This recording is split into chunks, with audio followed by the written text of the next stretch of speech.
শব্দের চেয়ে ৫ গুণ বেশি গতিতে ঘন্টায় ১২,০০০ মাইল পথ পাড়ি দিতে সক্ষম এমন বিমান তৈরি করছে চীন, যা ১০ জন যাত্রীকে নিয়ে বিশ্বের যেকোনো প্রান্তে ১ ঘন্টায় পৌঁছাতে সক্ষম। এক প্রতিবেদনে এ তথ্য জানিয়েছে স্কাই নিউজ। প্রতিবেদনে বলা হয়, বিমানটি ১৪৮ ফুট বা ৪৫ মিটার লম্বা, যা বোয়িং ৭৩৭ বিমানের দ্বিগুণেরও বেশি।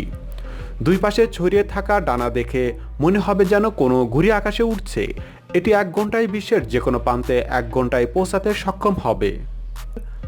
এর সঙ্গে যুক্ত চীনা কর্মকর্তাদের আশা, ২০৩৫ সালের মধ্যে আকাশে উড়বে এই বিমান।